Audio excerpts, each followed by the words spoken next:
மகர ராசி நேயர்களுக்கு 2025 சனி பெயர்ச்சி எப்படி இருக்கும் சார்? ரொம்ப நல்லாயிருக்கும். கடந்த 7.5 வருஷமாக பட்ட கஷ்டங்களுக்கு விடுதலை காலம் 7.5 சனி முடியுது. ஆனால் நீங்கள் ஒன்று நல்லா ஞாபகம் வச்சுக்கணும். இந்த 7.5 வருஷம் உங்கள் வாழ்க்கையில் ஏற்பட்ட அந்த அனுபவத்தை மனசில் வச்சுங்க. இனிமேல் அந்த தப்பு செய்வீங்க, அடுத்தவங்களுக்கு உதவுவீங்களா, இல்லை அட்வைஸ் கொடுப்பீங்களா? உங்கள் வேலை என்னவோ அதை வண்டி பாருங்கள். ரொம்ப நிதானமாகவும் பொறுமையாகவும் இருக்க வேண்டிய காலம்.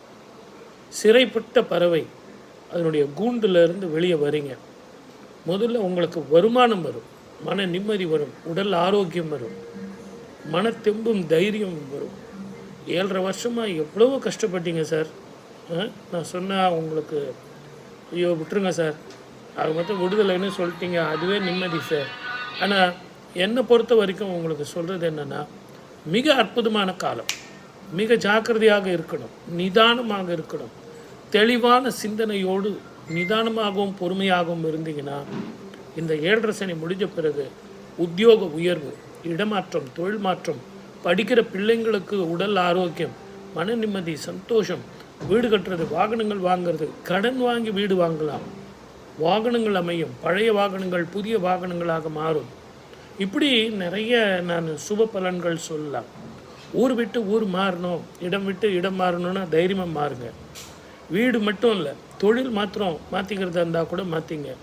புதிய தொழில் நான் ஏதாவது பண்ணட்டுமா சார், அவர் பார்ட்னர்ஷிப்பில் கேட்குறார் அப்படின்னா உங்கள் பார்ட்னருடைய ஜாதகத்தை பார்த்துட்டு அதுக்கு தகுந்த மாதிரி நீங்கள் பண்ணுங்கள்.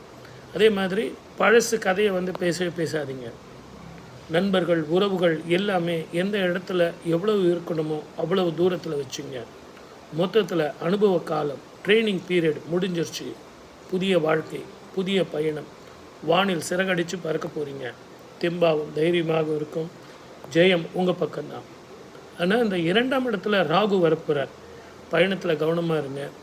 திருமண வாழ்க்கையில் உங்களுடைய மனைவி மக்களோட தேவையில்லாமல் ஆர்குமெண்ட்டு, தேவையில்லாமல் காமெடி பண்ணி பெரிய பிரச்சனையாக பண்ணிக்காதீங்க. முடிஞ்ச வரைக்கும் வாக்கில் கவனமாக இருங்க. ஓகேங்களா? சப்ஸ்கிரைப் பண்ணிட்டீங்களா? தயவு செஞ்சு பண்ணுங்கள். ஏன்னா நிறைய பேர் என்ன பண்ணுறீங்கன்னா சப்ஸ்கிரைப் பண்ணவே மாட்டேன்றீங்க.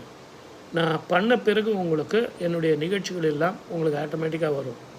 அதுவும் காலையில் ஒரு 9 மணிக்கும் சாயந்தரம் ஒரு 4 மணிக்கும் ஒரு நாளைக்கு 2 வீடியோ போடுவேன்.